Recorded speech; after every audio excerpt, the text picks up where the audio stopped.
हम बैलेंसिंग के 2 पार्ट में वीडियोस देखेंगे। इस वीडियो में हम रोटेटिंग मासेस के लिए देखेंगे, बाद में हम रेसिप्रोकेटिंग मास के लिए देखेंगे। तो फर्स्ट केस जो रहता है, केस 1, वो हम रोटेटिंग मास में एक सिंगल रोटेटिंग मास हो उसके लिए निकालते हैं। सिंगल रोटेटिंग मास, अभी ये मानते हैं एक एक्सिस है और ये एक्सिस कोई भी हो सकता है, शाफ्ट भी हो सकता है, और यहाँ पर एक कोई रैंडम मास है जिसका मास जो है m है, और इसका ये सेंटर ऑफ मास से ये एक्सिस का डिस्टेंस है वो e है, और ये जो शाफ्ट है और साथ में मास वो एक ओमेगा रेडियन पर सेकेंड से एंगुलर वेलोसिटी से घूम रहा है। अभी यहाँ पर आपको बैलेंस करना है ये मास को। यहाँ पर जो फोर्स लग रहा है ये मास की वजह से, तो यहाँ पर ये जो शाफ्ट है उस पर जो फोर्स लग रहा है वो सेंट्रीफ्यूगल फोर्स लगेगा एम आर जो है वो ई ओमेगा स्क्वायर। यहाँ पे जो एम आर ओमेगा स्क्वायर लगाते हैं उसकी जगह पर यहाँ पर एम ई ओमेगा स्क्वायर, क्योंकि आर की जगह पर ई लिखना है, ई डिस्टेंस से वो डिस्प्लेस्ड है। तो हमको इसको बैलेंस करना है, और ये फोर्स यहाँ पर लग रहा है। यहाँ पर दोनों साइड में बैरिंग रहेंगे, और वो फोर्स जो है सीधा उस बैरिंग पे ही ट्रांसफर होगा, और हमको वो बैरिंग पे लोड ज़ीरो करना है। अभी लोड ज़ीरो करना है उसको मतलब कि हमको बैलेंस करना है ये शाफ्ट को। तो हम यहाँ पे ऑपोजिट डायरेक्शन में एक फोर्स लगा देंगे, और उसमें हम एक बैलेंसिंग मास लगा देंगे, बैलेंसिंग मास।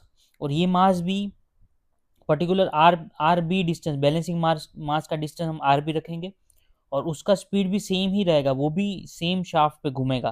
तो यहाँ पर अगर हम फिगर में देखें तो यहाँ पर एक मास लगाएंगे आर बी डिस्टेंस पे, और उसका मास रहेगा एम बी, और ये साथ में घूमेगा। अब इन दोनों फोर्सेस को अगर बैलेंस करना है तो ये दोनों फोर्सेस इक्वल होने चाहिए। तो यहाँ पर हम लिख सकते हैं इन दोनों फोर्स बैलेंस का equation, summation of F Y equal to zero, और एफ वाई ज़ीरो करेंगे तो ये आ जाएगा M E omega square equal to M B R B omega square. यहाँ से हम ये ओमेगा स्क्वायर को कैंसिल करेंगे दोनों साइड से, तो ये बन जाएगा M into E equal to M B R B. तो ये हमारा इक्वेशन आ जाएगा। ये अगर हम फाइनल कर लेते हैं तो हमारा शाफ्ट जो है वो बैलेंस हो जाएगा। तो ये इक्वेशन रहता है जिसमें हम जो मास और इसेंट्रिसिटी से अप्लाई करें उतने पे ही हमको M B R B place करना है, कोई मास आर बी डिस्टेंस पे। और जो दूसरा केस रहेगा, केस 2, अभी वो केस रहेगा उसमें हम सिंगल मास का ही बैलेंस रहेगा। इसका एक दूसरा वेरिएशन है, मान लीजिए इसको भी हम फर्स्ट कैटेगरी में ही डाल देते हैं, ठीक है। इसको भी केस 1 ही गिनेंगे, क्योंकि इसमें भी हम सिंगल मास का ही बैलेंस करेंगे, सिंगल मास का। लेकिन यहाँ पर सिर्फ चेंज कितना रहेगा, यहाँ पर हमको क्वेश्चन में मान लीजिए ये यहाँ पर एक मास दिया था, जो सेम क्वेश्चन है उसी को हम ले रहे हैं, बस इसमें थोड़ा वेरिएशन आ जाएगा। ये m और e है, इसको बैलेंस करना है, लेकिन यहाँ पर हम है ना एक मास ने मल्टीपल मास लगा रहे हैं बैलेंसिंग के लिए। मान ले एक मास हम यहाँ पे लगा रहे हैं, दूसरा कहीं यहाँ पर लगा रहे हैं हम, ठीक है। और इसमें जो बैलेंसिंग मास है ये MB1 है, ये MB2 है, और डिस्टेंस भी सेम है MRB1 RB2।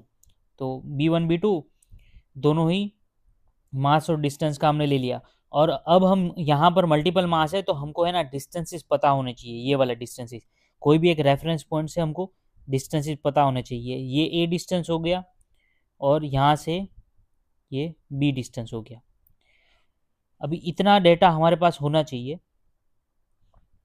अब यहाँ पर भी हमको सेम चीज़ ही फॉलो करनी है। पहले तो हमको summation of F Y equal to zero करना है। तो अगर एफ वाई अगर हम ज़ीरो करते हैं तो जो यहाँ पर इक्वेशन मिला था वही मिलेगा, बस यहाँ पर MB1 RB1 plus MB2 RB2। यहाँ पे सब जगह ओमेगा स्क्वायर मल्टीप्लिकेशन में रहेगा, लेकिन उसको मैंने डायरेक्टली कैंसिल कर दिया है, क्योंकि दो फोर्सेस यहाँ पर नीचे रहेंगे और एक ऊपर रहेगा, तो उसी को हमको बैलेंस करना है। अगर समेशन ऑफ मोमेंट हम लेते हैं यहाँ पर, ये पॉइंट को मैं ए नाम देता हूँ यहाँ पर, तो इसको समेशन ऑफ मोमेंट ऑफ ए यहाँ पर मैं ज़ीरो करता हूँ, तो तो उस इक्वेशन को हम लिख सकते हैं। देखिए इसका फ्री बॉडी डायग्राम वापस से मैं बनाता हूँ फोर्सेस का। ये इसका फ्री बॉडी डायग्राम में फोर्सेस लगेगी, यहाँ पर लगेगा एम ई ओमेगा स्क्वायर, यहाँ पर लगेगा MB2 RB2 ओमेगा स्क्वायर, यहाँ पर लगेगा MB1 RB1 ओमेगा स्क्वायर। अभी मोमेंट हमको बैलेंस करना है, ये डिस्टेंस ए है, ये डिस्टेंस बी है। तो ए पे अगर हम मोमेंट कर रहे हैं तो यहाँ पर पहला तो आ जाएगा ME ओमेगा स्क्वायर इंटू ए, और उसी के बराबर आ जाएगा सीधे सीधे MB1 RB1 omega square into A plus B. यहाँ से ओमेगा तो कैंसिल हो जाएगा, तो ये फर्स्ट इक्वेशन आ गया हमारा, ये सेकंड इक्वेशन आ गया। इससे हमारे सारे जो भी क्वेश्चन में पूछा गया है वो फाइंड आउट हो जाएगा। अगर हमको कुछ और वेरिएबल्स दिए, जहाँ जैसे यहाँ पर MB2 RB2 नहीं दिया है, तो यहाँ पर मोमेंट ले लेंगे, तो इसका तो ज़रूरत ही नहीं पड़ेगा यहाँ से, या फिर हम फर्स्ट इक्वेशन से भी फाइंड कर सकते हैं। तो हमको बस उसी में खेलना है यहाँ पर न्यूमेरिकल में, तो उससे हमारा फाइंड हो जाएगा। यहाँ पर ये दोनों ही एक ही कैटेगरी के। कैटेगरी 2 में हम डिफरेंट मासेस लेंगे, मीन्स मल्टीपल मासेस होंगे और उसको बैलेंस करने की ट्राई करेंगे। तो यहाँ पर हमारा जो कैटेगरी 2 है वो सेवरल रोटेटिंग मासेस हो जाएगा।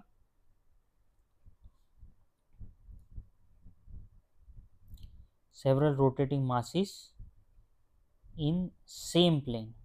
अभी यहाँ पर सेम प्लेन का मतलब होता है कि एक पर्टिकुलर मैं यहाँ पर एक प्लेन बनाता हूँ और वो सारे के सारे मास जो है वो सेम प्लेन में रोटेट कर रहे हैं। जैसे ये हमारा एक्सिस है जो कि प्लेन के बाहर आ रहा है, और इसके अराउंड ही हमारा एक मास यहाँ पर लगा हुआ है, दूसरा मास जो है वो यहाँ पर लगा हुआ है, तीसरा मास कहीं यहाँ पर लगा हुआ है, और हमारा एक बैलेंसिंग मास रहेगा।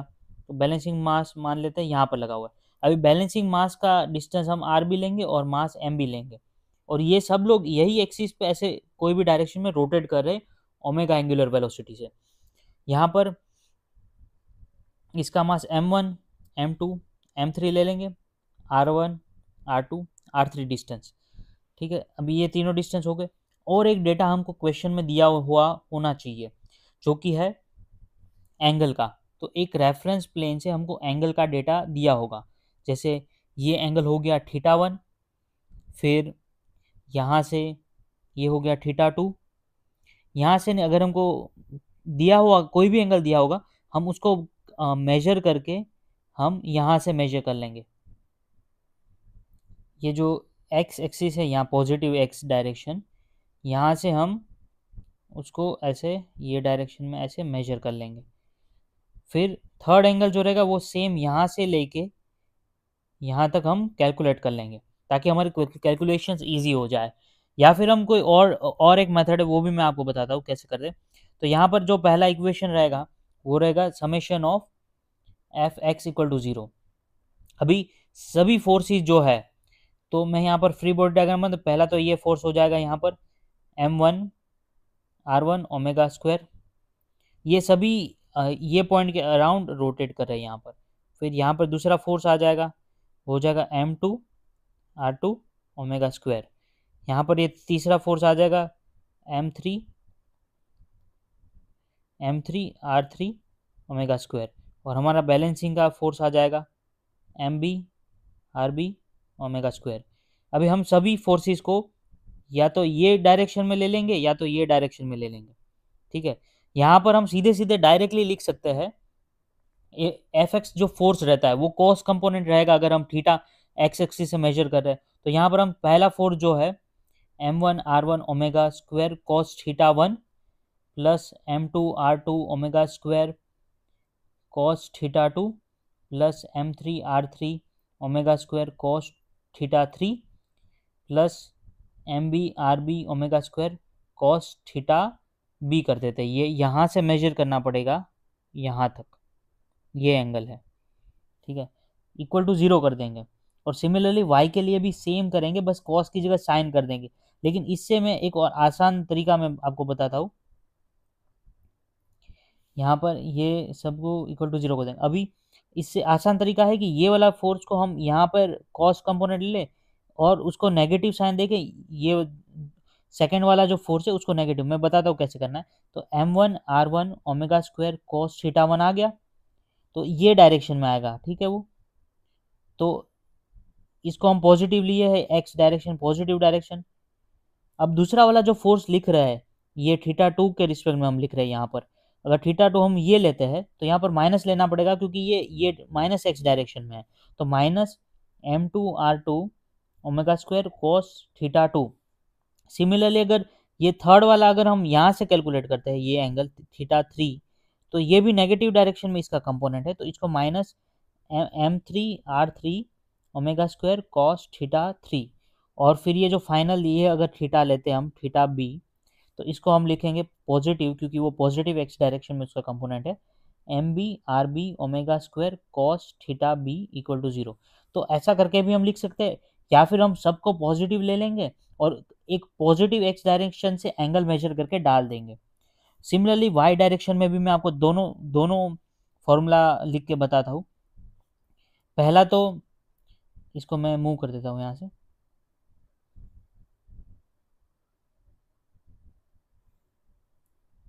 हाँ, वाई डायरेक्शन में अगर हम लिखते हैं,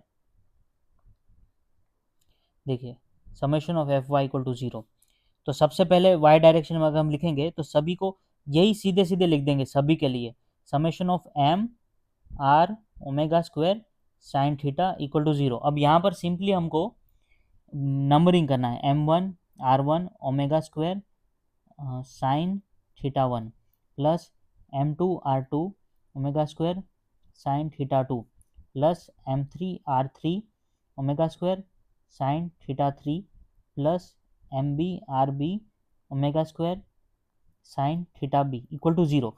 लेकिन यहाँ पर हमको सभी एंगल पॉजिटिव एक्स के रिस्पेक्ट में मेजर करना है, जैसे मैंने यहाँ पर मेजर किया है सभी को पॉजिटिव एक्स से ही लेना है। थीटा बी है तो वो पूरा एंगल यहाँ से लेके यहाँ तक आएगा।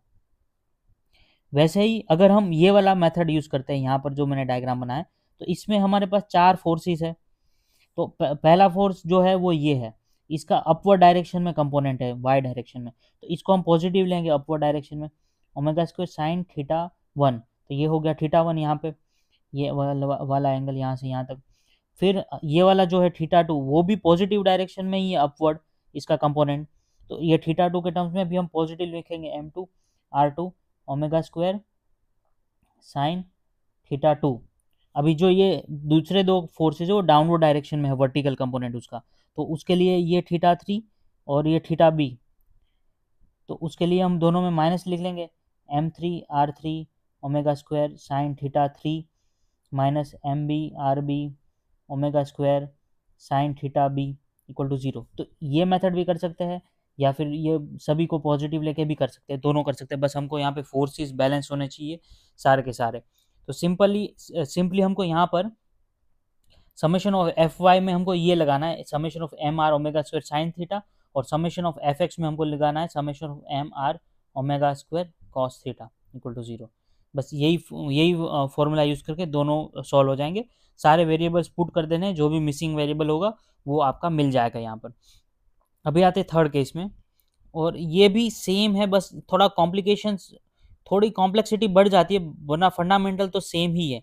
यहाँ पर लिख देंगे ये several rotating masses in different planes. अभी यहाँ पर एक सारे रोटेटिंग मासेस सेम प्लेन में थे, ठीक है, और एक ही प्लेन में हमने सारे फोर्सेस से सॉल्व कर दिया। यहाँ पर डिफरेंट प्लेन्स है तो हमको फोर्सेस तो बैलेंस करने ही है, हमको summation of F X equal to zero लगाना है, summation of F Y equal to zero लगाना ही है।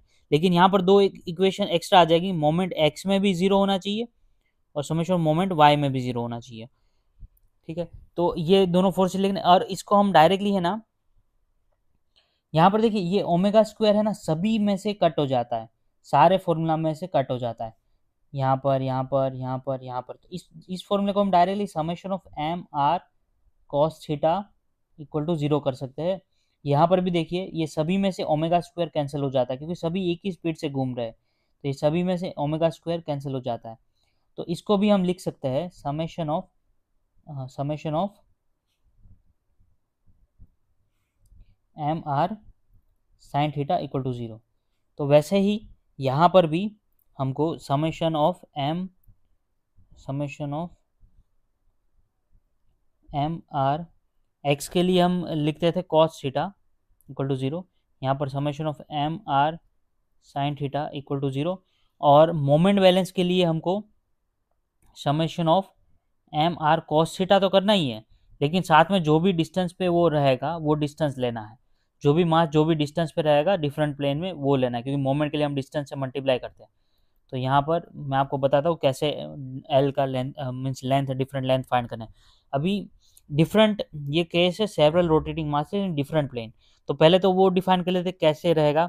मानते हैं ये एक एक्सिस पे सारे मास हमारे रोटेट कर रहे हैं, ठीक है, और सभी मास के लिए अलग अलग प्लेन है। एक मास m1 यहाँ पे रोटेट कर रहा है, ठीक है, मास m, यहाँ पर हम कोई बैलेंसिंग मास एक लगाते, कोई भी एक बैलेंसिंग मास है, ठीक है, फिर हमको दूसरा मास यहाँ पर रोटेट कर रहा है कोई, यहाँ पर तीसरा मास रोटेट कर रहा है, और एक और प्लेन पे हम बैलेंसिंग मास लगाते, इसको 2 बोलते थे MB2। तो 2 बैलेंसिंग मास हो गए और 3 रोटेटिंग मास हो गए हमारे, जिसको हमको बैलेंस करना है। और बैलेंसिंग मास को ये हम रेफरेंस पॉइंट मान लेते हैं, ठीक है, इसका हमको इतना डेटा नहीं दिया इसलिए हम इसको इसको रेफरेंस पॉइंट मान लेते हैं। और यहाँ से हमको सभी डिस्टेंस दे दिए हैं, ये है L1, फिर ये लेंथ है L2, फिर यहाँ से ये लेंथ है टोटल L3, और ये लेंथ है L4। अगर अलग अलग भी दिया है तो आप कैलकुलेट ऐड करके भी लेंथ फाइंड कर सकते हैं। तो यहाँ पर सबसे पहले तो आपको चार्ट प्रिपेयर कर लें। और हाँ, अगर हम साइड से देखते हैं, देखिए साइड से अगर देखते हैं, यहाँ से अगर हम देखते हैं तो हमको ये मासेस कैसे दिखेंगे। ये हमारा जो एक्सिस है एक्स एक्स एक्सिस, उसको मैंने बनाया ये डॉट से, ये प्लेन के बाहर आ रहा है, और जो पहला मास है M1 वो यहाँ पर है, दूसरा मास जो है M2 यहाँ पर कहीं है, और तीसरा मास है यहाँ पर। तो ये तीनों मास ये प्लेन में रहेंगे, M1 ये प्लेन में रहेगा, ये ए प्लेन में, ठीक है। लेकिन वो प्लेन हम अगर साइड से देखते हैं तो तीनों हमको एक ही प्लेन में नज़र आएंगे। अगर हम यहाँ से देखते हैं या फिर पीछे से देखते हैं यहाँ से, तो हमको सभी एक ही प्लेन में नज़र आएंगे। तो मैंने वो सेक्शन यहाँ पर बनाया हुआ है। अब हमको उसके एंगल्स भी दे दिए हैं यहाँ पर, ये हो गया θ1, फिर यहाँ से ही ये दे दिया,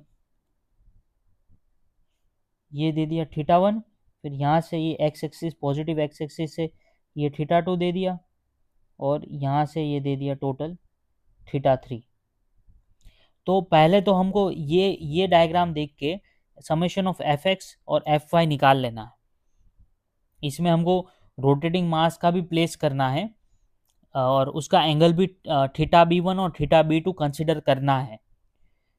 तो यहाँ पर रोटेटिंग मास भी आपको मानना है।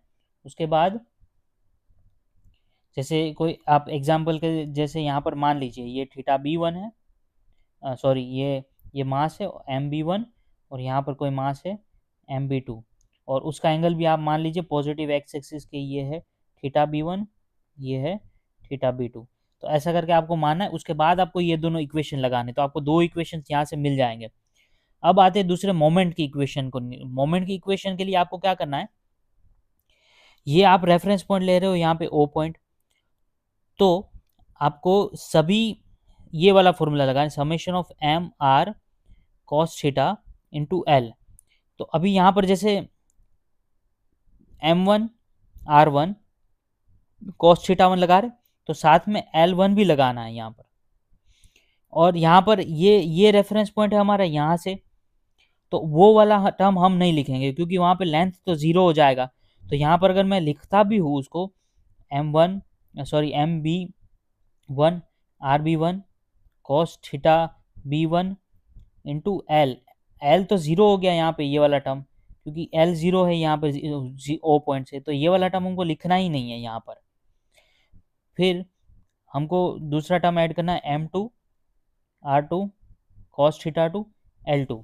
और यहाँ पर ये देखिए L1 जो है ना वो 0 पॉइंट से हम ले रहे हैं, तो L1 है ना वो माइनस रहेगा। जैसे L1 का लेंथ अगर 5 है तो यहाँ पर हमको -5 पुट करना पड़ेगा, क्योंकि वो नेगेटिव डायरेक्शन में है। ये वो जो मोमेंट क्रिएट करेगा वो ये डायरेक्शन में क्रिएट करेगा, या फिर ये डायरेक्शन में क्रिएट जो कि ऑपोजिट है ओके। तो वो लेंथ है उसको माइनस लेना है हमको, क्योंकि O पॉइंट से हम कोई भी एक डायरेक्शन में पॉजिटिव सारे लेंथ लेंगे। फिर उसके बाद आ जाएगा, उसके बाद तीसरा टर्म आ जाएगा M3 R3 cos theta 3 into L3। तो L3 हमारा ये वाला लेंथ है, ये तो L4 है, और लास्ट में आ जाएगा MB2 RB2 cos theta B2 into L4 equal to 0। हाँ, ऐसा करके दूसरा इक्वेशन जो है उसमें हम साइन थीटा भी लेंगे, लेंथ तो सेम रहेगा, यहाँ पर जो चौथा इक्वेशन उसमें साइन थीटा ले लेंगे। तो ऐसा करके हमारा सारा जो शाफ्ट है वो बैलेंस हो जाएगा। बस आपको सिंपल यही स्टेप्स फॉलो करने हैं। आप देखिए बहुत ही कॉमन इक्वेशंस है यहाँ पर। पहला इक्वेशन तो हम यहाँ पर तो जो समेशन है वो किसका करते हैं, summation of m into R करते इक्वल टू 0 कर देते हैं। यहाँ पर ये और ये दोनों टर्म है, मेरे को पता था फ्री बॉडी डायग्राम से ऑपोजिट डायरेक्शन में इसलिए, या फिर आप सीधे ये भी लिख सकते हो ME minus MB1 RB1 minus MB2 RB2, क्योंकि यहाँ पर हमको ऑपोजिट अपवर्ड डायरेक्शन में पॉजिटिव ले लिया तो डाउनवर्ड डायरेक्शन में नेगेटिव हो जाएगा। तो आप डायरेक्टली ये वाला फॉर्मूला याद रख लिया, M R equal to 0 summation. उसके बाद सेवरल रोटेटिंग मास में आपने ये याद रख लिया, यहाँ पर M R sine theta equal to 0 and M R cos theta equal to 0। अगर प्लेन में है मोस्टली ये वाला क्वेश्चन पूछते हैं जहाँ पर summation of M R sine theta equal to 0 करना रहता है और summation of M R cos theta equal to 0 कर देना है। और तीसरे केस में वो दोनों इक्वेशन तो यूज करना ही है, साथ में सभी डिस्टेंस का लेंथ भी मल्टीप्लाई कर देना है। और मैं सजेस्ट करूंगा कि आप थीटा पॉजिटिव एक्स एक्सिस से ही लीजिए, क्योंकि आपको सीधे सीधे सभी साइंस पॉजिटिव ही रखने हैं। यहाँ पर सभी पॉजिटिव साइंस आप रखते जाओगे आपका आंसर आ जाएगा। यहाँ पर जैसे अगर मैं एक्स एक्सिस से थीटा लेता हूँ सभी का, तो मैं जो summation of M R sine theta into L है वो इक्वल टू 0 लिखूंगा यहाँ पर। तो सीधे सीधे मेरे को M1 R1 ये कॉस की जगह पे साइन आ जाएगा, sine theta 1 L1 plus MB1 RB1 sine theta B1 LB1, ये तो 0 है क्योंकि L2 नहीं, ये तो 0 ही है, plus M2 R2 sine theta 2 L2 plus M3 R3 sine theta 3 L3 plus MB2 RB2 sine theta B2 into L4 है equal to 0 है, B का जो है वो L4 है, तो ये 0 हो गया। तो यहाँ पर सभी पॉजिटिव ही रखना है क्योंकि मैंने थीटा जो है वो एक्स एक्सिस से लिया था। तो बस यही फॉर्मूला आपको फॉलो करना है, इतने में आपका रोटेटिंग मास का बैलेंसिंग हो जाएगा। मोस्टली ये सेकंड केस है, वहाँ से क्वेश्चन आता है, और 1 मार्क और 2 मार्क का इंपॉर्टेंट क्वेश्चन आता है। मैंने खुद ये अटेम्प्ट किया था, मेरा 21 में गलत हो गया था, लेकिन बाद में जब मैंने ये फॉर्मूला अपनाया ऐसे स्ट्रेट फॉरवर्ड मेथड, तब मेरे आंसर सही बनने लगे। सो आप इस पे वर्क कीजिए, एक बार कंसेप्ट समझ लीजिए, ये स्टेप्स आपको फॉलो करने हैं, और एक बार आप ध्यान से इसको देख लीजिए कि क्या कर रहे हैं। सिंपल इक्वेशन ही लगा रहे हैं फोर्स बैलेंस का, और कुछ नहीं कर रहे हैं। सो देखते आगे वीडियोस में। Thank you for watching this video.